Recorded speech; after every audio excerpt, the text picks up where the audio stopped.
ಸುದ್ದಿಗೆ ಸ್ವಾಗತ. ನಾನು ಮೇಘನಾ ಕೃಷ್ಣ. ಮೊದಲಿಗೆ ಹೆಡ್ಲೈನ್ಸ್.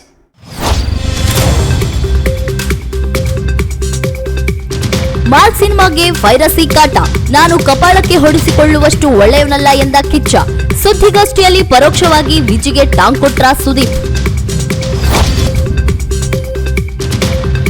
ಮಲೆನಾಡಿನ ಅಡಿಕೆ ಗಿಡಗಳಿಗೆ ಎಲೆ ಚುಕ್ಕಿ ರೋಗ. ರೈತರ ಆರ್ಥಿಕ ಚಟುವಟಿಕೆಗಳಿಗೆ ಭಾರಿ ಹೊಡೆತ. ಸಾವಿರಾರು ಅಡಕೆ ಮರಗಳು ಸಾವಿನ ಅಂಚಿನಲ್ಲಿ. ಅಂತರ್ಜಾತಿ ಜೋಡಿಗಳ ರಕ್ಷಣೆಗೆ ಪ್ರತ್ಯೇಕ ಕಾನೂನು ರಚಿಸಿ. ಹುಬ್ಬಳ್ಳಿಯ ಮರ್ಯಾದಾ ಹತ್ಯೆ ಬಗ್ಗೆ ಅಸಮಾಧಾನ. ಸುದ್ದಿಗೋಷ್ಠಿಯಲ್ಲಿ ಸಾಮಾಜಿಕ ಹೋರಾಟಗಾರ ಎನ್ ರವಿಕುಮಾರ್, ದೇಶಾದ್ರಿ ಹೊಸ್ಮನಿ ಆಗ್ರಹ.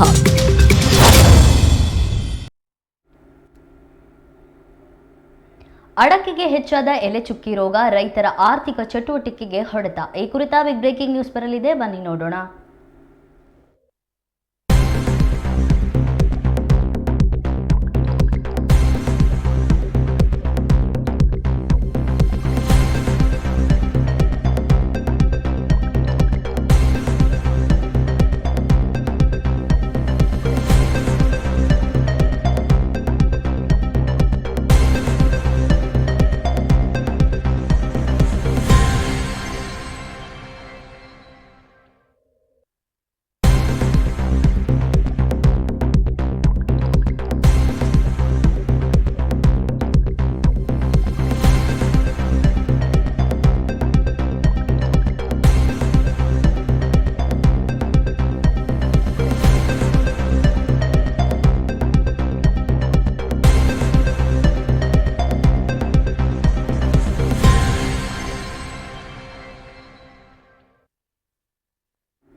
ಅತ್ಯುತ್ತಮ ಗುಣಮಟ್ಟದ ದೇಶವಾರಿ ಅಡಿಕೆ ಉತ್ಪಾದನೆಗೆ ತೀರ್ಥಹಳ್ಳಿ ಪ್ರಸಿದ್ಧಿಯಾಗಿದೆ.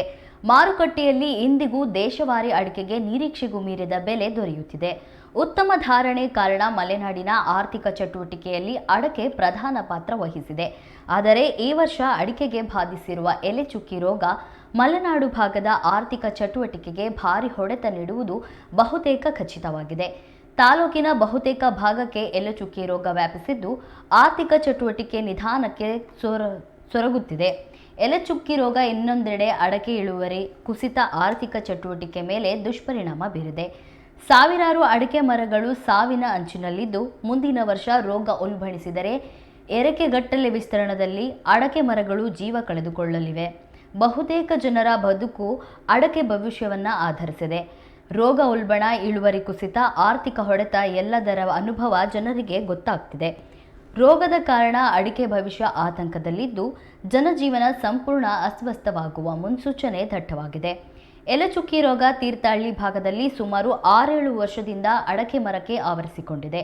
ರೋಗ ನಿಯಂತ್ರಣ ಔಷಧ ಸಂಶೋಧನೆಗೆ ಅಡಕೆ ಬೆಳೆಯುವ ರೈತರು, ಅಡಕೆ ವಹಿವಾಟು ಅವಲಂಬಿಸಿದ ಜನರು ಸಂಘಟಿತರಾಗಿ ಈವರೆಗೂ ಸರ್ಕಾರದ ಮೇಲೆ ಪ್ರಭಾವ ಬೀರುವ ಒತ್ತಡ ಹೇರಿಲ್ಲ. ವ್ಯಾಪಾರ ವಹಿವಾಟು ಕ್ಷೇತ್ರದಲ್ಲೂ ಮೊದಲಿನ ಹುರುಪು ಕಾಣುತ್ತಿಲ್ಲ. ಹೋಟೆಲ್, ಅಂಗಡಿಗಳಲ್ಲಿ ವ್ಯಾಪಾರ ಕುಸಿತವಾಗಿದೆ.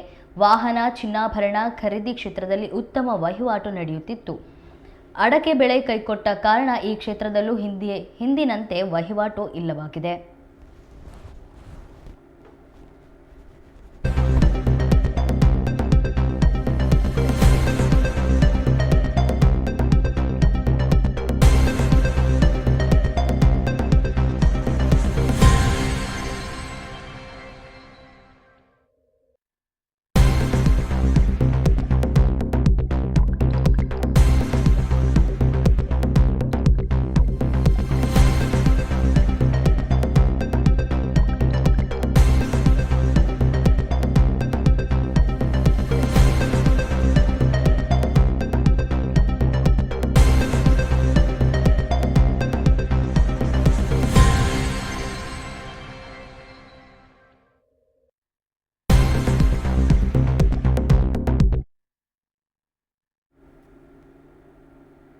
ಮಾರ್ಕ್ ಸಿನಿಮಾಗೆ ಪೈರಸಿ ಕಾಟ. ಚಿತ್ರ ಬಿಡುಗಡೆಯಾಗಿ 24 ಗಂಟೆಯಲ್ಲೇ ಪೈರಸಿ. ಈ ಕುರಿತ ಬಿಗ್ ಬ್ರೇಕಿಂಗ್ ನ್ಯೂಸ್ ಬರಲಿದೆ, ಬನ್ನಿ ನೋಡೋಣ.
ಸುದೀಪ್ ನಟನೆಯ ಮಾರ್ಕ್ ಸಿನಿಮಾ 2 ದಿನದ ಹಿಂದೆಯಷ್ಟೇ ಬಿಡುಗಡೆಯಾಗಿದೆ. ಸಿನಿಮಾ ನೋಡಿದ ಅಭಿಮಾನಿಗಳು ಮೆಚ್ಚಿಕೊಂಡಿದ್ದಾರೆ. ಸಿನಿಮಾ ಬಾಕ್ಸ್ ಆಫೀಸ್ನಲ್ಲಿ ಉತ್ತಮ ಪ್ರದರ್ಶನ ಕಾಣುತ್ತಿರುವ ಕಾರಣ ಇಂದು ಮಾರ್ಕ್ ಚಿತ್ರತಂಡ ಸುದ್ದಿಗೋಷ್ಠಿ ನಡೆಸಿ ಮಾರ್ಕ್ ಸಿನಿಮಾ ಗೆಲುವಿಗೆ ಸಹಾಯ ಮಾಡಿದವರಿಗೆ ಧನ್ಯವಾದಗಳನ್ನು ತಿಳಿಸಿತು. ಸುದ್ದಿಗೋಷ್ಠಿಯಲ್ಲಿ ಸಿನಿಮಾಕ್ಕೆ ಕಾಡಿದ ಪೈರಸಿ ಸಮಸ್ಯೆ ಬಗ್ಗೆ ನಟ ಸುದೀಪ್ ಮಾತನಾಡಿದರು. ಕೆಲವೇ ಗಂಟೆಗಳಲ್ಲಿ ತಮ್ಮ ಚಿತ್ರತಂಡ ಎಷ್ಟು ಪೈರಸಿ ಲಿಂಕ್ಗಳನ್ನು ತೆಗೆದುಹಾಕಿದೆ ಎಂಬುದರ ಮಾಹಿತಿಯನ್ನು ನೀಡಿದರು.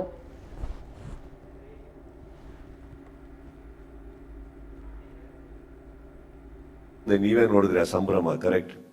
ಆ ಸಂಭ್ರಮ ಯಾರ್ದು ಅವ್ರ ಮನೆಯವರ ಹುಟ್ಟು ಹಬ್ಬ ಅಲ್ಲ, ಅವ್ರ ಮನೆಯಲ್ಲಿ ನಡೀತಾ ಇರುವ ಮದುವೆ ಅಲ್ಲ, ಅವ್ರ ಮನೆಯದ ಸಂಬಂಧಪಟ್ಟಿದ್ದಲ್ಲ. ಬಟ್ ನಮ್ಮನ್ನ ಅವ್ರ ಮನೆಯವ್ರು ಅನ್ಕೊಂಡಾಗ ಥಿಯೇಟರ್ ಮುಂದೆ ನಡೆಯೋ ಸೆಲೆಬ್ರೇಷನ್ಸ್ ನೋಡಿದಾಗ ಈಗ ನೀವು ನನ್ನ ಜಾಗಕ್ಕೆ ಬಂದು ಹೇಳಿ, ನಾನು ನನ್ನ ಫ್ಯಾನ್ಸ್ನ ನನ್ನ ಸಿನಿಮಾನ ಕಾಪಾಡ್ಕೊಡ್ಲಿಲ್ಲ ಅಂದ್ರೆ ಇನ್ಯಾರು ಕಾಪಾಡ್ಕೋತಾರೆ ಹೇಳಿ? ಅವರಿಗೆ ನಾನು ಬರೀ ಪರದೆ ಮೇಲೆ ಮಾತ್ರ ಅಲ್ಲ ಸರ್, ಎಲ್ಲ ಕಡೆನೂ ಒಬ್ಬ ಹೀರೋ ಆಗಿರ್ಬೇಕಾಗುತ್ತೆ, ಅಣ್ಣನಾಗಿರ್ಬೇಕಾಗುತ್ತೆ. ಅಣ್ಣ ಅಂತ ಬರ್ತಿದ್ದಾಗೆ ನಾನು ನನ್ನ ಸಿನಿಮಾನು ಕಾಪಾಡ್ಕೋಬೇಕಾಗುತ್ತೆ.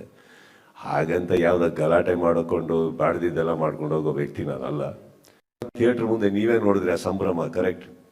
ಆ ಸಂಭ್ರಮ ಯಾರ್ದು ಅವ್ರ ಮನೆಯವರ ಹುಟ್ಟು ಹಬ್ಬ ಅಲ್ಲ, ಅವ್ರ ಮನೆಯಲ್ಲಿ ನಡೀತಾ ಇರುವ ಮದುವೆ ಅಲ್ಲ, ಅವ್ರ ಮನೆಯದ ಸಂಬಂಧಪಟ್ಟಿದ್ದಲ್ಲ. ಬಟ್ ನಮ್ಮನ್ನ ಅವ್ರ ಮನೆಯವ್ರು ಅನ್ಕೊಂಡಾಗ ಥಿಯೇಟರ್ ಮುಂದೆ ನಡೆಯೋ ಸೆಲೆಬ್ರೇಷನ್ಸ್ ನೋಡಿದಾಗ ಈಗ ನೀವು ನನ್ನ ಜಾಗಕ್ಕೆ ಬಂದು ಹೇಳಿ, ನಾನು ನನ್ನ ಫ್ಯಾನ್ಸ್ನ ನನ್ನ ಸಿನಿಮಾನ ಕಾಪಾಡ್ಕೊಡ್ಲಿಲ್ಲ ಅಂದ್ರೆ ಇನ್ಯಾರು ಕಾಪಾಡ್ಕೋತಾರೆ ಹೇಳಿ? ಅವರಿಗೆ ನಾನು ಬರೀ ಪರದೆ ಮೇಲೆ ಮಾತ್ರ ಅಲ್ಲ ಸರ್, ಎಲ್ಲ ಕಡೆನೂ ಒಬ್ಬ ಹೀರೋ ಆಗಿರ್ಬೇಕಾಗುತ್ತೆ, ಅಣ್ಣನಾಗಿರ್ಬೇಕಾಗುತ್ತೆ. ಅಣ್ಣ ಅಂತ ಬರ್ತಿದ್ದಾಗೆ ನಾನು ನನ್ನ ಸಿನಿಮಾನು ಕಾಪಾಡ್ಕೋಬೇಕಾಗುತ್ತೆ.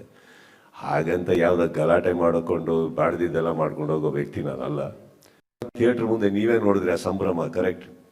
ಆ ಸಂಭ್ರಮ ಯಾರ್ದು ಅವ್ರ ಮನೆಯವರ ಹುಟ್ಟು ಹಬ್ಬ ಅಲ್ಲ, ಅವ್ರ ಮನೆಯಲ್ಲಿ ನಡೀತಾ ಇರುವ ಮದುವೆ ಅಲ್ಲ, ಅವ್ರ ಮನೆಯದ ಸಂಬಂಧಪಟ್ಟಿದ್ದಲ್ಲ. ಬಟ್ ನಮ್ಮನ್ನ ಅವ್ರ ಮನೆಯವ್ರು ಅನ್ಕೊಂಡಾಗ ಥಿಯೇಟರ್ ಮುಂದೆ ನಡೆಯೋ ಸೆಲೆಬ್ರೇಷನ್ಸ್ ನೋಡಿದಾಗ ಈಗ ನೀವು ನನ್ನ ಜಾಗಕ್ಕೆ ಬಂದು ಹೇಳಿ, ನಾನು ನನ್ನ ಫ್ಯಾನ್ಸ್ನ ನನ್ನ ಸಿನಿಮಾನ ಕಾಪಾಡ್ಕೊಡ್ಲಿಲ್ಲ ಅಂದ್ರೆ ಇನ್ಯಾರು ಕಾಪಾಡ್ಕೋತಾರೆ ಹೇಳಿ? ಅವರಿಗೆ ನಾನು ಬರೀ ಪರದೆ ಮೇಲೆ ಮಾತ್ರ ಅಲ್ಲ ಸರ್, ಎಲ್ಲ ಕಡೆನೂ ಒಬ್ಬ ಹೀರೋ ಆಗಿರ್ಬೇಕಾಗುತ್ತೆ, ಅಣ್ಣನಾಗಿರ್ಬೇಕಾಗುತ್ತೆ. ಅಣ್ಣ ಅಂತ ಬರ್ತಿದ್ದಾಗೆ ನಾನು ನನ್ನ ಸಿನಿಮಾನು ಕಾಪಾಡ್ಕೋಬೇಕಾಗುತ್ತೆ.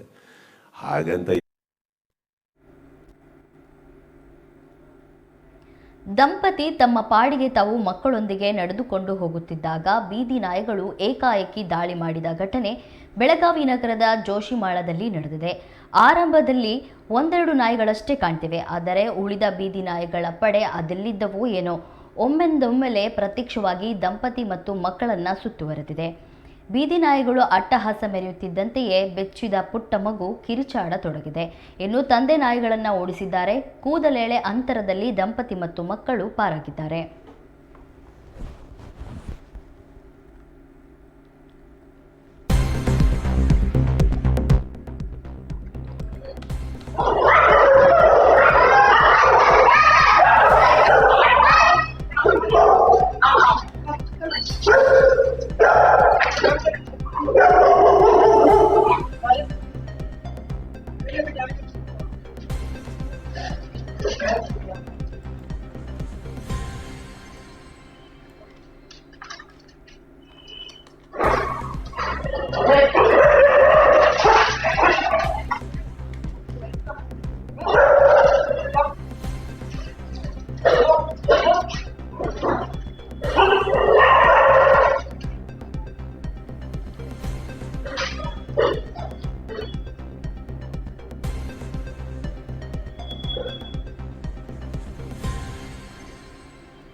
ಶಿವಮೊಗ್ಗ ಜಿಲ್ಲಾ ಪಂಚಾಯತ್ ಸಭಾಂಗಣದಲ್ಲಿ ಜಿಲ್ಲಾ ಮಟ್ಟದ ಸಲಹಾ ಸಮಿತಿ ಹಾಗೂ ಜಿಲ್ಲಾ ಮಟ್ಟದ ಪರಿಶೀಲನಾ ಸಮಿತಿ ಸಭೆ ನಡೆಯಿತು.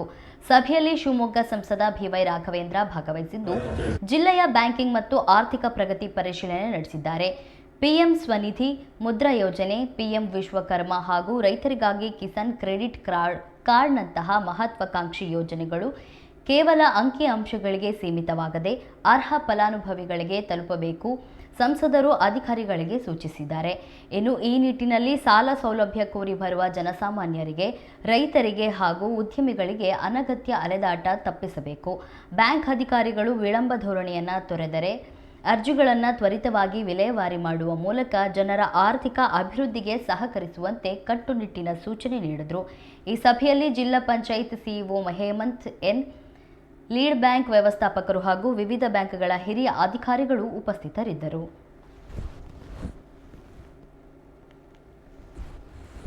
ಇಂದು ನಮ್ಮ ಬೇರೆ ಕಡೆ ಆಗಿದ್ದಿಲ್ಲ ಸರ್, ಅರ್ಬನ್ ಏರಿಯಾದಲ್ಲಿ ಆಗಿದೆ ಸರ್. ರೂರಲ್ ಅಲ್ಲಿ software sir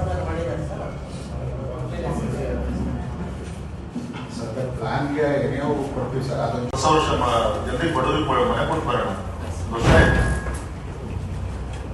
next sir Svanidhi 38B date number 23 sir.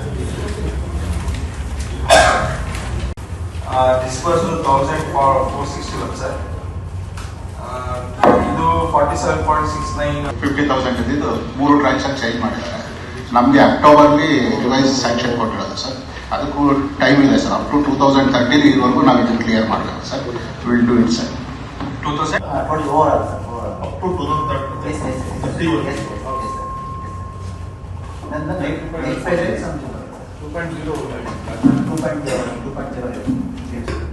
ಸೂರ್ಯಗಾರ ವಿಚಾರದಲ್ಲಿ ಸ್ಟೇಟಲ್ಲಿ ನಮ್ಮ ಡಿಸ್ಟ್ರಿಕ್ಟ್ ಯಾವ ಪೊಸಿಷನ್ ಇದ್ದೀವಿ ನೋಡಿ ಚೆಕ್ ಮಾಡಿದ್ದೀವಿ. ನಗರಸಭೆ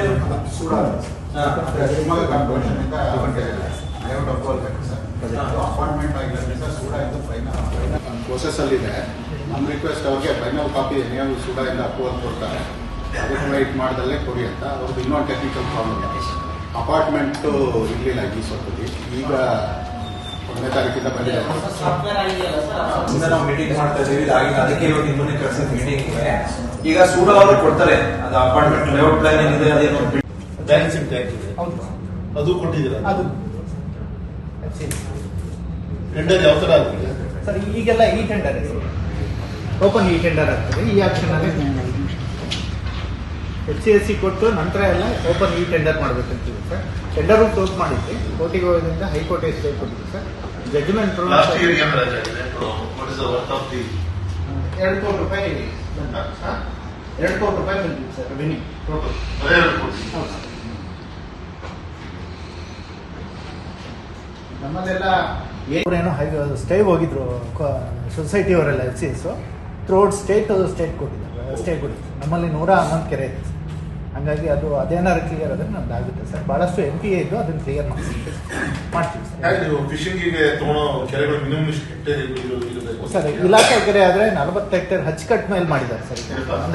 ಅಂದ್ರೆ ಏರಿಯಾ ಮೇಲೆ ಮಾಡಲಿಲ್ಲ ಸರ್. ಅದರಿಂದ ಐವರಿ ಎಷ್ಟಿದೆ ಅದರ ಮೇಲೆ ಮಾಡಿದ್ದಾರೆ ಸರ್. ಐವರಿ 40 ಹೆಕ್ಟೇರ್ ಮೇಲ್ಪಟ್ಟಿದ್ರೆ ಮಾತ್ರ ಇಲಾಖೆಯಿಂದ ಮಾಡ್ತೀವಿ ಸರ್. ಅದನ್ನೇ ನಾವು ಒಳಪಟ್ಟಿದ್ರೆ ಗ್ರಾಮ ಪಂಚಾಯತಿಯಿಂದ.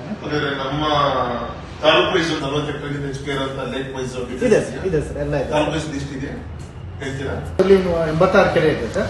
ಭದ್ರಾವತಿ 47 ಇದೆ, ಶಿಕಾರಿಪುರ 133 ಇದೆ, ಸೊರಬದಲ್ಲಿ 120 ಆಗಿದೆ, ಸಾಗರ 32, ತೀರ್ಥಹಳ್ಳಿ 10, ಹೊಸನಗರ 12.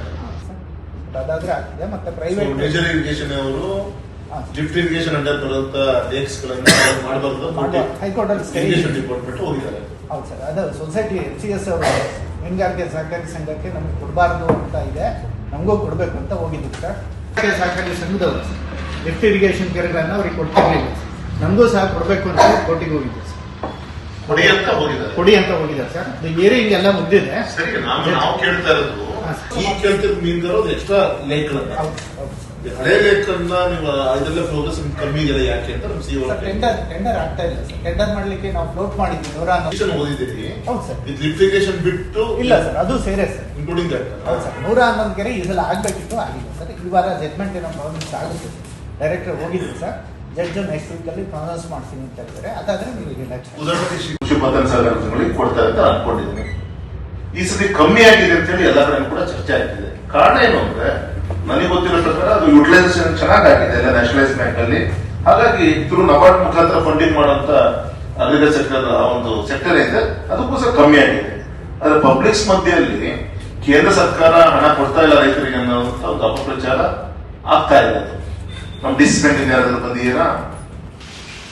ನಿಮ್ ಡಿಸಿ ಬ್ಯಾಂಕ್ ಡೈರೆಕ್ಟರ್ಸ್ ಕೂಡ ಈ ತರ ವಿಶೇಷವಾಗಿ ನಾನು ನಮ್ಮ ಕರ್ನಾಟಕ ಬ್ಯಾಂಕ್ ಕೇಳಿದೆ. ನಾನು ಈ ನಮ್ಮ ಎಜುಕೇಶನ್ ಲೋನ್ ತಾವೇನು ಕೊಡ್ತಿರಲ್ಲ, ವಿತೌಟ್ ಎನಿ ಕೊಲೆಟರ್ ಕೊಡ್ತಿರಲ್ಲ, ಯಾಕಂದ್ರೆ ರಿಪೇಮೆಂಟ್ ಯಾವ ತರ ಪರ್ಸೆಂಟೇಜ್ ಆಗಿದೆ ನಿಮ್ ಬ್ಯಾಂಕ್ ಅಲ್ಲಿ?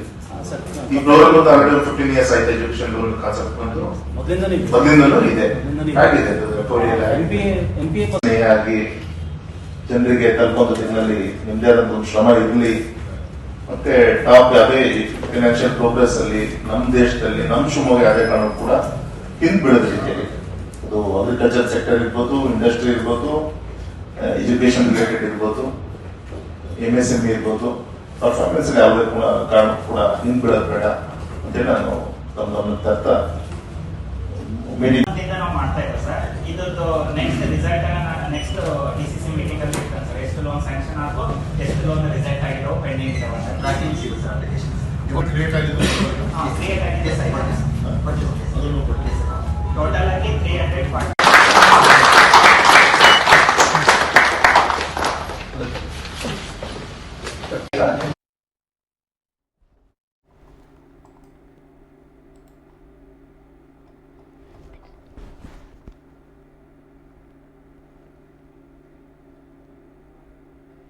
ಗದಗ ಜಿಲ್ಲೆಯ ಮುಂಡರಗಿ ತಾಲೂಕಿನ ಢೋಣಿ ಗ್ರಾಮದಲ್ಲಿ ಮಕ್ಕಳ ಕಳ್ಳಿಯರು ಎಂದು ಭಾವಿಸಿ 7 ಮಹಿಳೆಯರಿಗೆ ಹಿಗ್ಗಾಮುಗ್ಗಾ ಸಾರ್ವಜನಿಕರು ಥಳಿಸಿರುವ ಘಟನೆ ನಡೆದಿದೆ.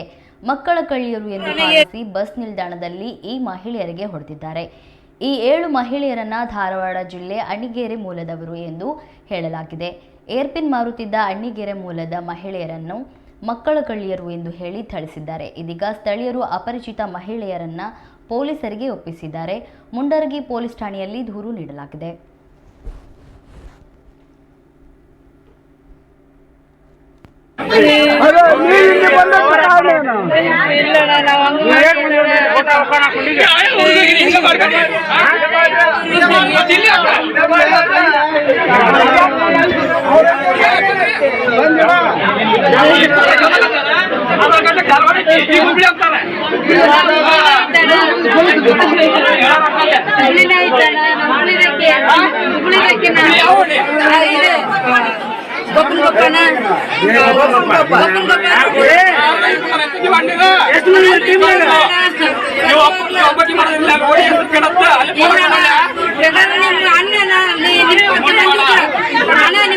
ಫೋನ್ ಮಾಡಿಕೊಡ್ಬೇಕಲ್ಲ, ಹೇಳ್ತೀನಿ ಇಲ್ಲಣ್ಣ, ನಮ್ಮ ಏರಿಯಾ ಹೆಸರು ಹೇಳ್ತೀನಿ. ನಮಗೂ ಗೊತ್ತಾಗ್ಲಿಲ್ಲ, ನಾವು ಮಾಡಿಲ್ಲ, ನಾವು ಮಾಡಿಲ್ಲ ಇದನ್ನ. ಅವ್ರು 4 ಮಂದಿ ಹೋಗ್ಯಾರಂತಾರ, ನಾವು ಸಿಕ್ಕಿದ್ದೀವಿ ಈಗ. ಅಣ್ಣ ಅವ್ರು ಕೇಳಬೇಕಾದ್ರೆ 4 ಮಂದಿ ಅಣ್ಣ ವ್ಯಾಪಾರ ಮಾಡೋಕತ್ತ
ಕ್ರಿಸ್ಮಸ್ ಹಬ್ಬದ ದಿನದಂದು ಮೈಸೂರು ಅರಮನೆಯ ಮುಂಭಾಗ ಸಂಭವಿಸಿದ ಹೀಲಿಯಂ ಸಿಲಿಂಡರ್ ಸ್ಫೋಟ ಪ್ರಕರಣದಲ್ಲಿ ಗಾಯಗೊಂಡಿದ್ದ ಇಬ್ಬರು ಮಹಿಳೆಯರು ಚಿಕಿತ್ಸೆ ಫಲಕಾರಿಯಾಗದೆ ಸಾವನ್ನಪ್ಪಿದ್ದರು. ಇದರೊಂದಿಗೆ ಪ್ರಕರಣದಲ್ಲಿ ಸಾವನ್ನಪ್ಪಿದವರ ಸಂಖ್ಯೆ 3ಕ್ಕೆ ಏರಿಕೆಯಾಗಿದೆ. ನಂಜನಗೂಡಿನ ಚಾಮಲಾಪುರದ ಮಂಜುಳಾ ಹಾಗೂ ಬೆಂಗಳೂರು ಮೂಲದ ಲಕ್ಷ್ಮಿ ಮೃತಪಟ್ಟ ಮಹಿಳೆಯರಾಗಿದ್ದಾರೆ. ರಾತ್ರಿ ಅರಮನೆಯ ಜಯಮಾರ್ತಾಂಡ ದ್ವಾರದ ಬಳಿ ಬಲೂನ್ಗೆ ಹೀಲಿಯಂ ತುಂಬುತ್ತಿದ್ದ ವೇಳೆ ಗ್ಯಾಸ್ ಸಿಲಿಂಡರ್ ಸ್ಫೋಟಗೊಂಡು ದುರ್ಘಟನೆ ಸಂಭವಿಸಿತ್ತು. ಘಟನೆಯಲ್ಲಿ ಸಲೀಂ ಎಂಬುವರು ಸ್ಥಳದಲ್ಲೇ ಮೃತಪಟ್ಟಿದ್ದರು. ಗಂಭೀರವಾಗಿ ಗಾಯಗೊಂಡಿದ್ದ ಮಂಜುಳಾ ಹಾಗೂ ಲಕ್ಷ್ಮಿ ಅವರನ್ನು ಮೈಸೂರಿನ ಕೆಆರ್ ಆಸ್ಪತ್ರೆಗೆ ಚಿಕಿತ್ಸೆಗಾಗಿ ದಾಖಲು ಮಾಡಲಾಗಿತ್ತು. ಆದರೆ ಚಿಕಿತ್ಸೆ ಫಲಕಾರಿಯಾಗದೆ ಇವರಿಬ್ಬರು ಶುಕ್ರವಾರ ಸಾವನ್ನಪ್ಪಿದ್ದಾರೆ. ಸದ್ಯ ಈ ಕುರಿತು ಸಮಾಜ ಕಲ್ಯಾಣ ಇಲಾಖೆ ಸಚಿವರಾದ ಎಚ್.ಸಿ. ಮಹದೇವಪ್ಪ ಮಾಧ್ಯಮಗಳಿಗೆ ಪ್ರತಿಕ್ರಿಯೆ ನೀಡಿದ್ದಾರೆ.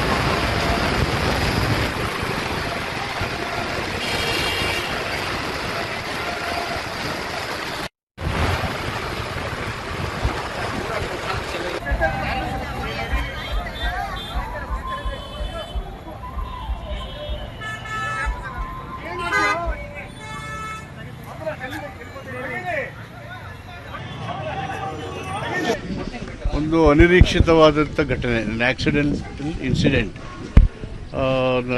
ಆಯ್ತಿದ್ದು. ಬ್ಲಾಸ್ಟಾಗಿ ಬಲೂನಿಂಗ್ ಬ್ಲಾಸ್ಟಾಗಿ ಒಬ್ಬ ವ್ಯಕ್ತಿ ಮಾಡ್ತಿದ್ದವನು ಮರಣ ಆಗಿದ್ದಾನೆ. ಇನ್ನೂ ಇಬ್ಬರು ಸೀರಿಯಸ್ ಆಗಿದ್ದಾರೆ. ಒಬ್ಬರು ನಂಜನಗೂಡವರು ಲಕ್ಷ್ಮಿ ಮಂಜುಳಾ ಅಂತ ಬೆಂಗಳೂರವರು, ಮಂಡ್ಯದಿಂದ ಹೋಗಿ ಅಲ್ಲಿ ಅವ್ರ ಗಂಡ ಆಟೋ ಓಡಿಸ್ಕೊಂಡಿದ್ದಾರೆ. ಇನ್ನೊಬ್ಬ ರಾಣೆಬೆನ್ನವರು ಸ್ವಲ್ಪ ಕಾಲು ಕೈ ಸ್ವಲ್ಪ ಪೆಟ್ಟಾಗಿದೆ. ಸೊ ಇಬ್ಬರ ಸ್ಥಿತಿ ಸ್ವಲ್ಪ ಇನ್ನೂ ಸೀರಿಯಸ್ ಆಗಿದೆ. ಇದು ಒಂದು ಆಕ್ಸಿಡೆಂಟಲ್ ಇನ್ಸಿಡೆಂಟ್, ಅನಿರೀಕ್ಷಿತ ಘಟನೆ. ಸೀಸನಲ್ ವ್ಯಾಪಾರ ಮಾಡ್ತಾರಲ್ಲ ಅವರು ಕಾಲಕ್ಕೆ ಐಸ್ ಕ್ಯಾಂಡಿ ಮಾಡೋದು, ಇಲ್ಲಿ ಬಲೂನ್ ಮಾಡೋದು. ಆ ಬಲೂನ್ ಅವರೇ ತಯಾರು ಮಾಡ್ಕೊಂಡು ಹೀಲಿಯಂ ಮಾಡಿಕೊಂಡು ತಯಾರು ಮಾಡಿಕೊಂಡು ಹೊರಗಡೆ ಇಲ್ಲೇ ಗ್ಯಾಸ್ ಇಟ್ಕೊಂಡು ಮಾಡ್ತಿದ್ದಂಥದ್ದು. ಹೀಗಾಗಿ ಅದು ಸ್ಫೋಟ ಆಗಿದೆ, ಹೀಟಾಗಿ ಇದಾಗಿ ಎಕ್ಸ್ಪ್ಲೋಸ್ ಆಗಿದೆ.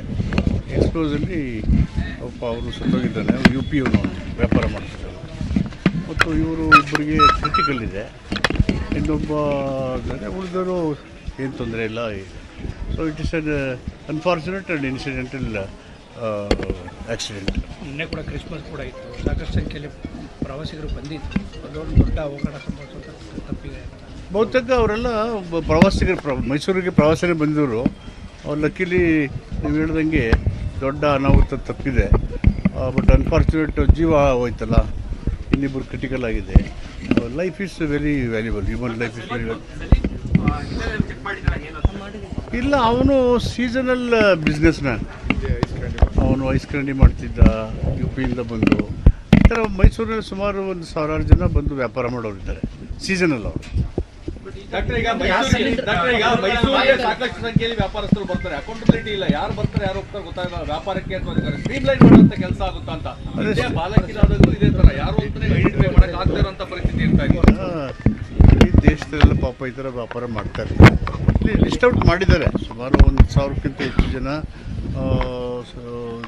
ಇದ್ರ ಸೀಸನಲ್ ಬಿಸ್ನೆಸ್ ಮಾಡೋರು ಇದ್ದಾರೆ, ಅವರು ವ್ಯಾಪಾರ ಮಾಡ್ಕೊತಾರೆ, ಅವ್ರು ಜೀವನ ನಡೆಸ್ತಾರೆ, ಹೆಣ್ಣು ಒಟ್ಟವರು ಇದ್ದಾರೆ, ಇದಕ್ಕೆ ಜೀವನ ಮಾಡ್ಕೊಂಡಿದ್ದಾರೆ. But purely it is an accidental incident. But ಈ ಥರದಲ್ಲಿ ಗ್ಯಾಸ್ ಬಲೂನ್ ತುಂಬುವುದು ಭಾಳಷ್ಟು ಕಡೆಗಳಲ್ಲಿ ಈಗಲೂ ಕೂಡ ಮಾರಾಟ ಮಾಡ್ತಾ ಇದ್ದಾರೆ. ಏನಾದರೂ ಎಚ್ಚರಿಕೆ ಅದು ಹೀಲಿಯಂ ಅಫ್ಕೋರ್ಸ್ ಇಲ್ಲಿ ಎಕ್ಸ್ಪ್ಲೋಸಿವ್, ಅದಕ್ಕಿಂತ ಹೆಚ್ಚಾಗಿ ಇಲ್ಲಿ ಹೈಡ್ರೋಜನ್, ಸೋಡಿಯಂ ಮತ್ತು sodium hydroxide and caustic soda, ನೆಲ ತೊಳಿತೀವಲ್ಲ ಕಾಸ್ಟಿಕ್ ಸೋಡಾ ಹಾಕಿ ಕ್ಲೀನ್ ಮಾಡೋಕ್ಕೆ, ಆ ಥರದ್ದು ಬಳಸಿದ್ದಾರೆ. ಹೀಲಿಯಂ ಆಗಿದ್ರೆ ಇನ್ನೂ ಹೆಚ್ಚು ಎಕ್ಸ್ಪ್ಲೋಸ್ ಆಗಿಬಿಡೋದು. ಹೀಗಾಗಿ ಆ ಥರ ಹೀಲಿಯಂ.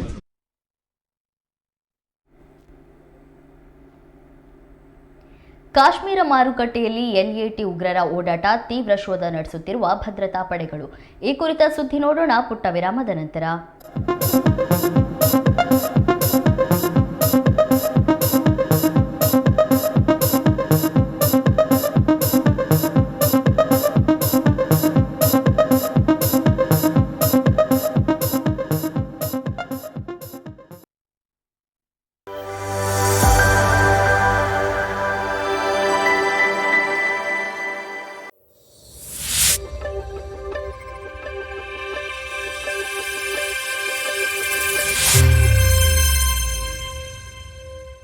ನಿಮ್ಮೂರಿನಲ್ಲಿ ಸಮಸ್ಯೆಗಳು ಇವೆಯಾ?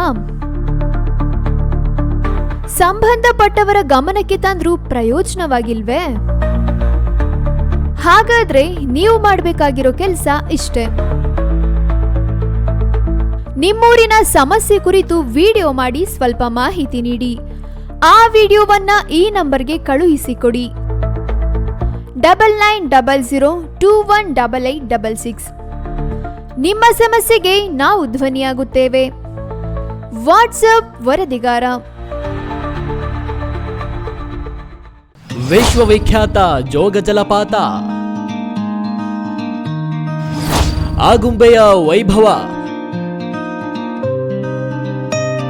ಕೊಡಚಾದ್ರಿಯ ಸೌಂದರ್ಯ, ತುಂಗೆ ಮತ್ತು ಭದ್ರೆಯರ ಆರ್ಭಟ, ಶರಾವತಿ ನದಿಯ ವಿಹಂಗಮ ನೋಟ, ಮಲೆನಾಡ ಹೆಬ್ಬಾಗಿಲಿನ ಸಮಗ್ರ ಚಿತ್ರಣ,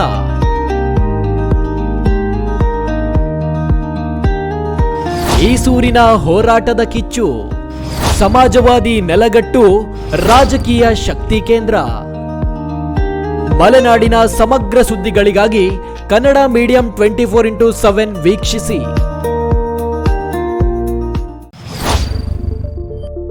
ಫೇಸ್ಬುಕ್ನಲ್ಲಿ 2 ಲಕ್ಷ ಫಾಲೋವರ್ಸ್, ಯೂಟ್ಯೂಬ್ನಲ್ಲಿ 1,90,000 ಸಬ್ಸ್ಕ್ರೈಬರ್ಸ್, ರಾಜ್ಯಾದ್ಯಂತ ಕೋಟಿ ಕೋಟಿ ವೀಕ್ಷಕರು. ಕೋಟಿ ಕೋಟಿ ವೀಕ್ಷಕರಿಗೆ ಧನ್ಯವಾದಗಳು. ನಿಮ್ಮ ಕನ್ನಡ ಮೀಡಿಯಂ 24x7.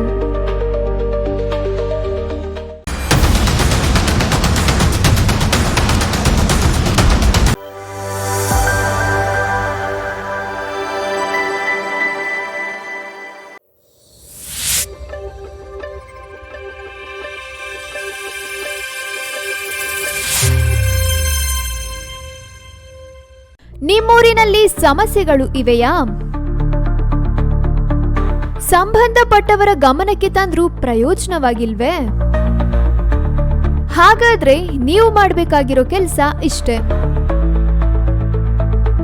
ನಿಮ್ಮೂರಿನ ಸಮಸ್ಯೆ ಕುರಿತು ವಿಡಿಯೋ ಮಾಡಿ ಸ್ವಲ್ಪ ಮಾಹಿತಿ ನೀಡಿ. ಆ ವಿಡಿಯೋವನ್ನ ಈ ನಂಬರ್ಗೆ ಕಳುಹಿಸಿಕೊಡಿ. 9900218866. ನಿಮ್ಮ ಸಮಸ್ಯೆಗೆ ನಾವು ಧ್ವನಿಯಾಗುತ್ತೇವೆ. ವಾಟ್ಸ್ಆಪ್ ವರದಿಗಾರ. ವಿಶ್ವವಿಖ್ಯಾತ ಜೋಗ ಜಲಪಾತ, ಆಗುಂಬೆಯ ವೈಭವ, ಕೊಡಚಾದ್ರಿಯ ಸೌಂದರ್ಯ,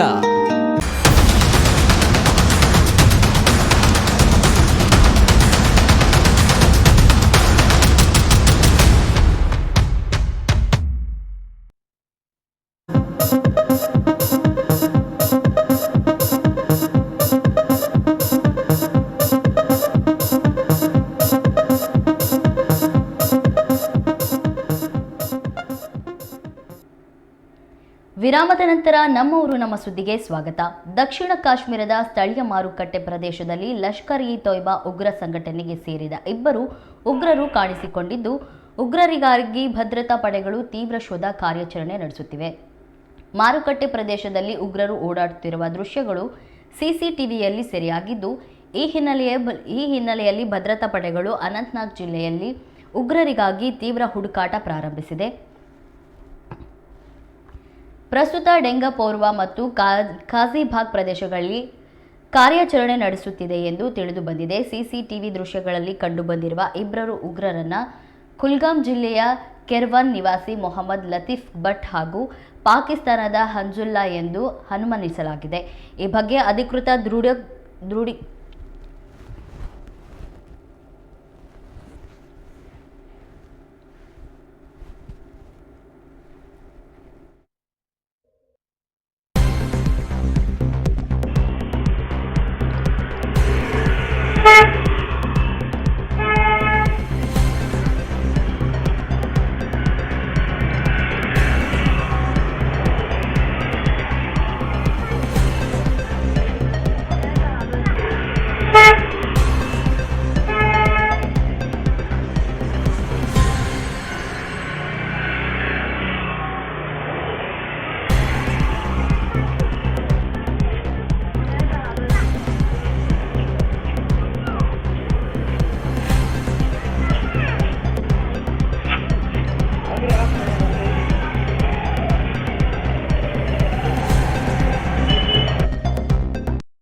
ದೃಢೀಕರಣಗಳು ಇನ್ನೂ ತಿಳಿದು ಬಂದಿಲ್ಲ. ಶಂಕಿತರನ್ನ ಪತ್ತೆ ಹಚ್ಚಲು ಸೇನೆ ಮತ್ತು ಜಮ್ಮು ಮತ್ತು ಕಾಶ್ಮೀರ ಪೊಲೀಸ್ ಸಿಬ್ಬಂದಿ ಜಂಟಿಯಾಗಿ ಶೋಧ ನಡೆಸುತ್ತಿದೆ. ಭಯೋತ್ಪಾದಕರ ಚಲನವಲನಗಳನ್ನು ಪತ್ತೆ ಮಾಡಲು ಭದ್ರತಾ ಪಡೆಗಳು ಗುಪ್ತಚರ ಹಾಗೂ ಸ್ಥಳೀಯ ನಿವಾಸಿಗಳಿಗೆ ಮಾಹಿತಿ ಸಂಗ್ರಹಿಸುತ್ತಿದ್ದಾರೆ.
ಅಂತರ್ಜಾತಿ ವಿವಾಹವಾದ ಅಥವಾ ಪ್ರೀತಿಸಿ ಜೋಡಿಗಳ ಮೇಲೆ ಪೋಷಕರೇ ಮರ್ಯಾದೆಗೇಡು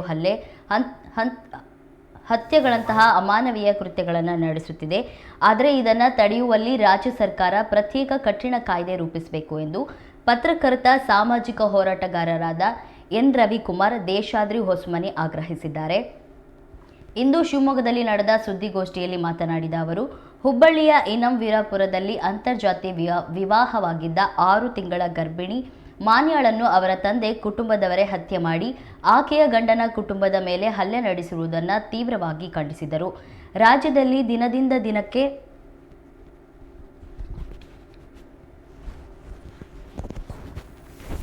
ಹುಡುಗ ಅದು ಪ್ರೇಮ ವಿವಾಹಕ್ಕೆ ಸಂಬಂಧಪಟ್ಟಂತ ಘಟನೆ. ಹುಡುಗ ಪರಿಶಿಷ್ಟ ಜಾತಿಗೆ ಸೇರಿದವನು, ಹುಡುಗಿ ವೀರಶೈವ ಲಿಂಗಾಯತ ಸಮಾಜಕ್ಕೆ ಸೇರಿದಂತ ಹುಡುಗಿಯ ತಂದೆ ಆ ಅಂತರ್ಜಾತಿ ವಿವಾಹವನ್ನ ವಿರೋಧಿಸಿ ತನ್ನ ಮಗಳನ್ನ ಅತ್ಯಂತ ಭೀಕರವಾಗಿ ಕೊಲೆ ಮಾಡಿದಂತ ಘಟನೆ ಇದು. ಇದ್ರ ಹಿಂದೆ ಒಂದು ಜಾತಿಯ ಕಾರಣ, ಅಂದ್ರೆ ಜಾತಿಯ ವಿಷ ಎಷ್ಟು ಕ್ರೂರವಾಗಿತ್ತು ಅನ್ನೋದಕ್ಕೆ ಈ ಘಟನೆ ನಿಜಕ್ಕೂ ಬಹಳ ವಿಷಾದ ಆಗುತ್ತೆ. ಈ ಘಟನೆ ಬಗ್ಗೆ ಮಾತಾಡ್ತಾ ಇದ್ರೆ, ಒಂದು ವಿವಾಹವನ್ನ ನಾವೆಲ್ಲ ಒಪ್ಕೊಂಡಿದ್ವಿ ವಿವಾಹವನ್ನ, ಆದ್ರೆ ಅನ್ಯ ಜಾತಿಯ ಹುಡುಗನ ಜೊತೆ ತನ್ನ ಮಗಳು ಮದುವೆ ಆದ್ಲು ಅನ್ನೋ ಕಾರಣಕ್ಕೋಸ್ಕರನೇ ಕೊಲೆ ಮಾಡ್ತಾನೆ ತಂದೆ ಅಂತ ಅಂತಾನೆ.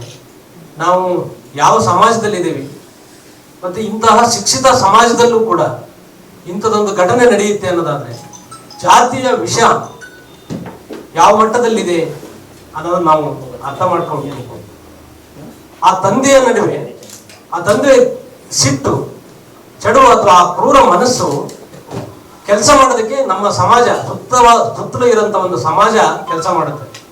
ಇದು ಬಹಳ ಮುಖ್ಯ.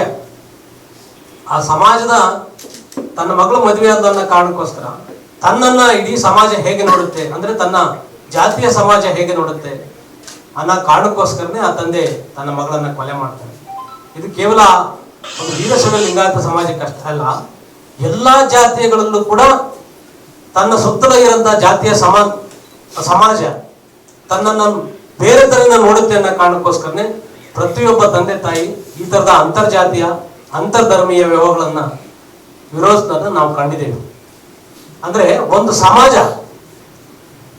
ಬಹಳಷ್ಟು ದೊಡ್ಡ ದೊಡ್ಡ ನಾಯಕರು ಹೇಳ್ತಾರೆ ಈ ವ್ಯವಸ್ಥೆಯಲ್ಲಿ ಜಾತಿ ಇಲ್ಲ, ವರ್ಗ ಇಲ್ಲ, ಈ ಬೇರೆ ರೀತಿ ಸಮಾಜ ಈಗಾಗಲೇ ಬಹಳಷ್ಟು ಮುಂದೆ ಬಂದ್ಬಿಡ್ತೇವೆ ಅಂತ. ಆದ್ರೆ ನಾವು ಆಧುನಿಕವಾಗಿ ಎಷ್ಟೇ ಮುಂದೆ ಬಂದರೂ ಕೂಡ ಜಾತಿ ಅನ್ನುವಂಥದ್ದು ಎಷ್ಟು ಕೆಟ್ಟದಾಗಿ ಕೆಲಸ ಮಾಡುತ್ತೆ ಅನ್ನೋದಕ್ಕೆ ಇಂಥ ಘಟನೆಗಳು ಸಾಕ್ಷಿ ಆಗ್ತವೆ. ಸಹಜವಾಗಿ ಮೇಲ್ನೋಟಕ್ಕೆ ಹೇಳ್ಬೋದು ಜಾತಿ ಇಲ್ಲ ಅಂತ. ಹಾಗಾದ್ರೆ ಜಾತಿ ಇಲ್ಲ ಅನ್ನೋದಾದ್ರೆ ಆ ಹುಡುಗಿಯ ತಂದೆ ಯಾಕೆ ಕೊಲೆ ಮಾಡ್ತಿದ್ದ? ಕೊಲೆ ಮಾಡುವಂತಹ ಕ್ರೂರ ಮನಸ್ಥಿತಿಯನ್ನು ಯಾಕೆ ಹೊಂದ್ತಿದ್ದ? ಅಂದ್ರೆ ತಾನು ಕೊಲೆ ಮಾಡಿದ್ರೆ ಶಿಕ್ಷೆಗೆ ಒಳಗಾಗ್ತೀನಿ ಅನ್ನುವಂತ ಅರಿವು ಕೂಡ ಇದ್ದಾಗಿಯೂ ಕೂಡ ಕೊಲೆ ಮಾಡ್ತಾನೆ ಅನ್ನೋದಾದ್ರೆ, ಕೊಲೆ ಮಾಡಿದ್ರೆ ಕಾನೂನು ಇದಾವೆ, ಕಠಿಣ ಕ್ರಮ ಕೈಗೊಳ್ತವೆ, ಜೈಲಿಗೆ ಹೋಗ್ಬೋದು ಅನ್ನುವಂಥದ್ದು ಗೊತ್ತಿದ್ರು ಕೂಡ ತನ್ನ ಮಗಳನ್ನ ಕೊಲೆ ಮಾಡ್ತಾನೆ ಅನ್ನೋದಾದ್ರೆ ತಾನು ಆ ಜಾತಿಯನ್ನು ಅಪ್ಪಿಕೊಂಡಿದ್ದೀನಿ ಅಂತ ಅಲ್ಲ, ತನ್ನ ಸಮಾಜ, ಆ ಜಾತಿಯ ಸಮಾಜ ತನ್ನನ್ನು ಹೇಗೆ ನಡೆಸಿಕೊಳ್ಳುತ್ತೆ ಅನ್ನೋ ಭಯ ಮತ್ತು ಆತಂಕದಿಂದ ಆತ ಕೊಲೆ ಮಾಡೋ ಮಟ್ಟಕ್ಕೆ ಹೋಗ್ತಾನೆ. ಅದಕ್ಕೆ ಹೇಳಿದ್ದು ಜಾತಿ ಇಲ್ಲ ಅಂತಂದ್ರೂ ಕೂಡ ತನ್ನ ಆಂತರ್ಯದಲ್ಲಿ ಬಹಳ ಕೆಟ್ಟ ಕ್ರೂರ ಪರಿಣಾಮಗಳನ್ನ ಬೀರುತ್ತೆ. ಅದಕ್ಕೋಸ್ಕರ ಈ ತರದ ಘಟನೆಗಳು ನಡೆಯುತ್ತವೆ. ಹಾಗಾಗಿ ಜಾತಿ ಇಲ್ಲ ಅನ್ನೋಂಥ ಮನಸ್ಸುಗಳು, ಜಾತಿ ಇಲ್ಲ ಅಂತ ಮನಸ್ಸುಗಳು ತಮ್ಮ ಜಾತಿಗಳ ಒಳಗಡೆ ಜಾತಿ ಇಲ್ಲ ಅನ್ನೋದನ್ನ ಬಿತ್ತನೆ ಮಾಡಿದ್ರೆ ಈ ತರದ ಕೊಲೆ ಪ್ರಕರಣಗಳು, ಮರ್ಯಾದೆ ಹತ್ಯೆಗಳು ನಡೆಯಲ್ಲ ಅನ್ನೋದಕ್ಕೆ ನನ್ನ ಅನಿಸಿಕೆ. ಹುಡುಗ ಅದು ಪ್ರೇಮ ವಿವಾಹಕ್ಕೆ ಸಂಬಂಧಪಟ್ಟಂತ ಘಟನೆ.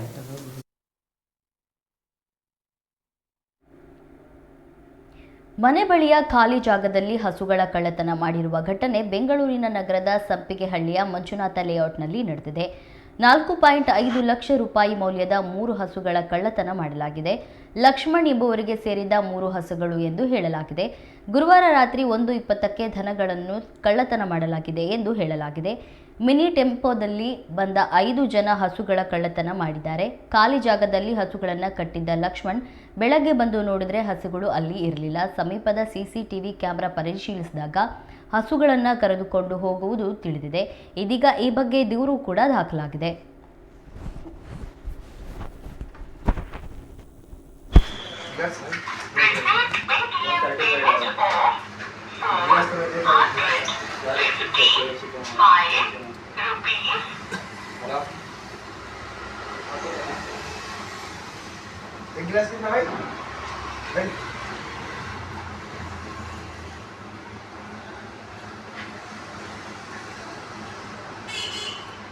ಕಾಣಿಸ್ತಾ ಇದ್ರು ಅವ್ರು ಆ ಥರ ಮಾಡೋರೆಲ್ಲ ಏನು ಮನುಷ್ಯ ಹಿಂಗೆ ಮಾಡಿರ್ತಾರೆ. ಇದೇ ಇಲ್ವಾ ಫಸ್ಟ್ ಆಫ್ ಆಲ್ ನಮ್ಮ ಪ್ಲೇಟ್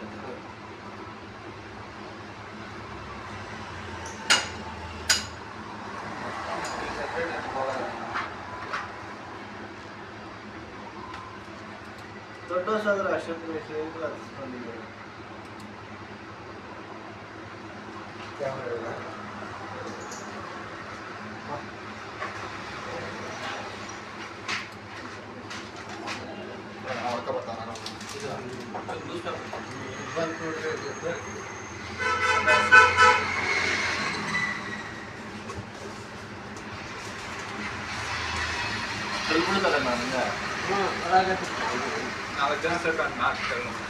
एक ड्रेस कितना पेमेंट कर दिया पूरा कितना हुआ ड्रेस में अभी कितना कर दिया अभी नहीं किया 135 का कितना टाइम हुआ था तुमका कॉल था हां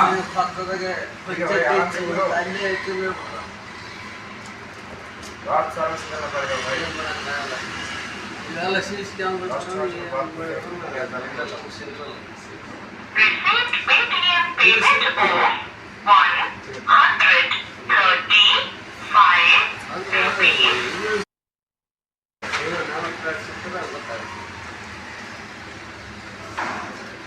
ನಮ್ಮ ಕಡೆ ಹೆಂಗ್ ಮಾಡೋರೆ ನಮ್ಮೂರಿದ್ದಲ್ಲ ಬೇರೆ ಕಡೆಯಿಂದ CC ಕ್ಯಾಮ್ರಾ ನೋಡ್ಕೊಂಡ್ರೆ ಅದು ಇದು ಗಾಡಿ ತರೋದು ಅಲ್ಲಿ ನೋಡ್ಕೊಂಡ್ರೆ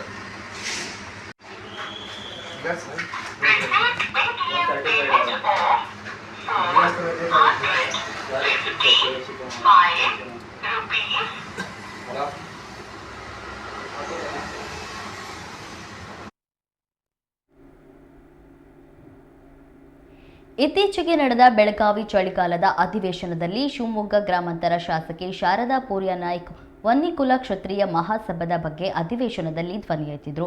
ಸದ್ಯ ಇದರ ಬಗ್ಗೆ ವನ್ನಿಕುಲ ಕ್ಷತ್ರಿಯ ಮಹಾಸಭಾ ಕೃತಜ್ಞತೆ ಸಲ್ಲಿಸಿದೆ.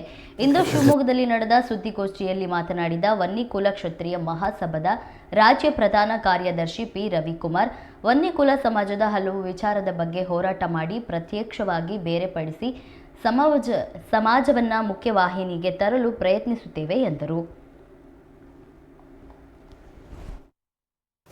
ಅನೇಕ ಬಾರಿ ಈ ವನ್ನಿಕುಲ ಕ್ಷತ್ರಿಯ ಸಮಾಜಕ್ಕೆ ಸರ್ಕಾರ 3Aಯಲ್ಲಿ ಸೇರಿಸಿದೆ, ಅದು 2Aಗೆ ಸೇರಬೇಕು. ಹಾಗೆ ಈ ಸಮಾಜಕ್ಕೆ ರಾಜ್ಯದಲ್ಲಿ ಇಲ್ಲಿವರೆಗೂ ಕೂಡ ಯಾವುದೇ ನಿಗಮ ಮಂಡಳಿ ಇತ್ಯಾದಿ ಇಲ್ಲ, ಅದು ಬೇಕು ಅಂತೇಳಿ ಸರ್ಕಾರಕ್ಕೆ ಹಲವಾರು ಬಾರಿ ಬೇಡಿಕೆಯನ್ನು ಇಟ್ಟು ಹಿಂದುಳಿದ ಆಯೋಗಕ್ಕೆ ಕೂಡ ಮನವಿ ಸಲ್ಲಿಸಿ ಅದರ ಮುಖಾಂತರ ಕೂಡ ಈ ಒಂದು ಬೇಡಿಕೆಯ ಹಿಯರಿಂಗ್ ನಡೀತಾ ಇದೆ. ಇದರ ಮಧ್ಯದಲ್ಲಿ ಮೊನ್ನೆ ನಡೆದಂಥ ಅಧಿವೇಶನದಲ್ಲಿ ನಮ್ಮ ಗ್ರಾಮಾಂತರ ಕ್ಷೇತ್ರದ ಶಾಸಕರಾದಂಥ ಸನ್ಮಾನ್ಯ ಶಾರದಾ ಪೂರ್ಯ ನಾಯ್ಕ್ ಮೇಡಮ್ ಅವರಲ್ಲಿ ನಾವು ಇಡೀ ಸಮಾಜದವರು ಮನವಿ ಮಾಡಿಕೊಂಡ ಮೇರೆಗೆ ಮಾನ್ಯ ಶಾರದಾ ಪೂರ್ಯ ನಾಯ್ಕ್ ಅವರು ಶಾಸಕರು ಈ ವನ್ನಿಕುಲ ಕ್ಷತ್ರಿಯರ ಬಗ್ಗೆ ಪೂರ್ಣ ಮಾಹಿತಿಯನ್ನು ಮತ್ತು ಇದರ ಸಾಧಕ ಬಾಧಕ, ಇದರ ಆಚಾರ ವಿಚಾರದ ಬಗ್ಗೆ ಸಂಪೂರ್ಣವಾದಂತಹ ಸರ್ಕಾರದ ಗಮನ ಸೆಳೆಯುವಂಥ ಪ್ರಯತ್ನ ಮಾನ್ಯ ಶಾಸಕರು ಮಾಡಿದರು. ಹಾಗಾಗಿ ಆ ಮಾನ್ಯ ಶಾಸಕರಾದಂಥ ಶಾರದಾ ಪೂರ್ಯ ನಾಯ್ಕ್ ಅವರಿಗೆ ಈ ಸಮಾಜದ ಪರವಾಗಿ ಹೃದಯಪೂರ್ವಕ ಅಭಿನಂದನೆಯನ್ನು ಸಲ್ಲಿಸ್ತೇನೆ. ಹಾಗೆ ಈ ವಿಚಾರದ ಬಗ್ಗೆ ಮಾನ್ಯ ಶಾಸಕರು ನಡೆದಂಥ ಅಧಿವೇಶನದಲ್ಲಿ ಪ್ರಸ್ತಾಪ ಮಾಡಿದಂಥ ಈ ಸಮಾಜದ ಹಲವಾರು ವಿಚಾರದ ಬಗ್ಗೆ ತಿಗಳ ಸಮಾಜದ ಕೆಲವು ವ್ಯಕ್ತಿಗಳು ಏನಾಗಿದೆ ಅಂತ ಹೇಳಿದರೆ, ಈ ವನ್ನಿಕುಲ ಕ್ಷತ್ರಿಯ ಸಮಾಜವನ್ನು ತಿಗಳ ಸಮಾಜದ ಅಡಿಯಲ್ಲಿ ಎಲ್ಲೋ ಉಪಜಾತಿಯಾಗಿ ಇದನ್ನು ಸೇರಿಸಿದ್ದಾರೆ. ಅದು ಅಲ್ಲ, ಅವ್ರಿಗೂ ನಮಗೂ ಯಾವುದೇ ರೀತಿಯ ಸಂಬಂಧ ಇಲ್ಲ, ನಮ್ಮದೇ ಪ್ರತ್ಯೇಕವಾದಂಥ ಅಡಿಯಲ್ಲಿ ಈ ಒಂದು ಸಮಾಜವನ್ನು ಮುಖ್ಯವಾಹಿನಿಗೆ ತರಬೇಕು, ಈ ಸಮಾಜಕ್ಕೆ ಬೇಕಾದಂಥ ಸರ್ಕಾರದ ಎಲ್ಲ ಸವಲತ್ತು ಬೇಕು ಅಂತೇಳಿ ನಾವು ಬೇಡಿಕೆಯನ್ನು ಹೋರಾಟ ಮಾಡ್ತಾ ಇದ್ದೀವಿ. ಈ ಸಂದರ್ಭದಲ್ಲಿ ಮಾನ್ಯ ಶಾಸಕರು ಪ್ರಸ್ತಾಪ ಮಾಡಿದಂಥ ವಿಚಾರಕ್ಕೆ ಧರ್ಮರಾಜ ಟ್ರಸ್ಟಿನ ಕಾರ್ಯದರ್ಶಿ ಎಂ ಗೋವಿಂದರಾಜ್ ಅವರು ಪತ್ರಿಕಾಗೋಷ್ಠಿ ಮಾಡಿ ಮಾನ್ಯ ಶಾಸಕರ ವಿರುದ್ಧ ಖಂಡನೆಯನ್ನು ವ್ಯಕ್ತಪಡಿಸಿದ್ದಾರೆ. ಅದನ್ನು ನಾವು ಖಂಡಿಸ್ತೀವಿ. ನಾವೇ ಶಾಸಕರಲ್ಲಿ ಮನವಿ ಕೊಟ್ಟು ನಮ್ಮ ಸಮಾಜದ ಬಗ್ಗೆ ಧ್ವನಿ ಎತ್ತಲಿಕ್ಕೆ ನಾವು ಮನವಿ ಮಾಡಿಕೊಂಡ ಮೇರೆಗೆ ಮಾನ್ಯ ಶಾಸಕರು ಅಧಿವೇಶನದಲ್ಲಿ ಅತ್ಯಂತ ಗಂಭೀರವಾಗಿ ಪ್ರಸ್ತಾಪ ಮಾಡಿದ್ದಾರೆ, ಅದನ್ನು ಖಂಡನೆ ಮಾಡಿದ್ದಾರೆ. ಆ ಗೋವಿಂದರಾಜ್ ಅವರಿಗೆ ನಾವು ಈ ರೀತಿ ನೀವು ಖಂಡನೆ ಮಾಡುವಂಥದ್ದು ಸರಿಯಲ್ಲ, ನಾವು ಯಾವುದೇ ರೀತಿಯ ಬೇರೆ ಸಮಾಜದ ಬೇರೆ ವ್ಯಕ್ತಿಗಳ ಬಗ್ಗೆ ಏನೂ ಹೇಳಿಲ್ಲ. ನಮ್ಮ ಸಮಾಜಕ್ಕೆ ಬೇಕಾದಂಥ ಸವಲತ್ತನ್ನು ಸರ್ಕಾರದ ಗಮನ ಸೆಳೆಯುವ ಪ್ರಯತ್ನ ನಾವು ಮಾಡಿದ್ವಿ. ಅದಕ್ಕೆ ತಾವು ಖಂಡನೆ ಈ ರೀತಿ ತಾವು ಮಾಡುವಂಥದ್ದು ಸರಿಯಲ್ಲ. ದಯಮಾಡಿ ತಾವು ಅರ್ಥ ಮಾಡಿಕೊಂಡು ಈ ಸಮಾಜಕ್ಕೆ ಆಗುವಂಥ ಸವಲತ್ತಿಗೆ ತಾವು ಸಹಕಾರ ಮಾಡಬೇಕು ಅಂತೇಳಿ ಅವರಲ್ಲಿ ಕೂಡ ವಿನಂತಿ ಮಾಡುತ್ತೇವೆ. ಹಾಗೆ ಎಲ್ಲ ಮಾಧ್ಯಮ ಮಿತ್ರರು ಕೂಡ ಈ ಸಮಾಜ ತುಂಬಾ ಹಿಂದುಳಿದಿದೆ. ಈ ಸಮಾಜಕ್ಕೆ ಯಾವುದೇ ಇಡೀ ರಾಜ್ಯದಲ್ಲಿ ಯಾವುದೇ ಒಂದು ನಿಗಮ ಮಂಡಳಿ, ಯಾವುದೇ ಒಂದು ಸರ್ಕಾರಿ ವ್ಯವಸ್ಥೆ, ನಮಗೆ ಮಠ ಮಂದಿರ ಯಾವುದೂ ಕೂಡ ಇಲ್ಲಿವರೆಗೂ ಇಲ್ಲ. ಅದು ಸ್ಥಾಪನೆಗೆ ಸರ್ಕಾರದ ಗಮನ ಈಗಾಗಲೇ ಸೆಳೆದಿದ್ವಿ. ಅದಕ್ಕೆ ತಮ್ಮೆಲ್ಲರೂ ಕೂಡ ಸಹಕಾರ ಬೇಕು ಅಂತ ಬೇಡ್ತಾ ನನ್ನ ಮಾತುಗಳನ್ನು ಮುಗಿಸ್ತೇನೆ. ಜೈ ಹಿಂದ್ ಭಾರತ್ ಮತ್ತೆ ಜೈ ಹಿಂದ್ ಕರ್ನಾಟಕ.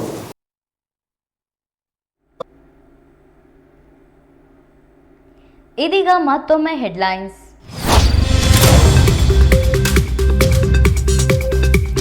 ಮಾಲ್ ಸಿನಿಮಾಗೆ ಪೈರಸಿ ಕಾಟ, ನಾನು ಕಪಾಳಕ್ಕೆ ಹೊಡಿಸಿಕೊಳ್ಳುವಷ್ಟು ಒಳ್ಳೆಯವನಲ್ಲ ಎಂದ ಕಿಚ್ಚ. ಸುದ್ದಿಗೋಷ್ಠಿಯಲ್ಲಿ ಪರೋಕ್ಷವಾಗಿ ವಿಜಿಗೆ ಟಾಂಗ್ ಕೊಟ್ರ ಸುದೀಪ್. ಮಲೆನಾಡಿನ ಅಡಿಕೆ ಗಿಡಗಳಿಗೆ ಎಲೆ ಚುಕ್ಕಿ ರೋಗ, ರೈತರ ಆರ್ಥಿಕ ಚಟುವಟಿಕೆಗಳಿಗೆ ಭಾರಿ ಹೊಡೆತ. ಸಾವಿರಾರು ಅಡಕೆ ಮರಗಳು ಸಾವಿನ ಅಂಚಿನಲ್ಲಿ. ಅಂತರ್ಜಾತಿ ಜೋಡಿಗಳ ರಕ್ಷಣೆಗೆ ಪ್ರತ್ಯೇಕ ಕಾನೂನು ರಚಿಸಿ. ಹುಬ್ಬಳ್ಳಿಯ ಮರ್ಯಾದಾ ಹತ್ಯೆ ಬಗ್ಗೆ ಅಸಮಾಧಾನ. ಸುದ್ದಿಗೋಷ್ಠಿಯಲ್ಲಿ ಸಾಮಾಜಿಕ ಹೋರಾಟಗಾರ ಎನ್ ರವಿಕುಮಾರ್, ದೇಶಾದ್ರಿ ಹೊಸ್ಮನಿ ಆಗ್ರಹ.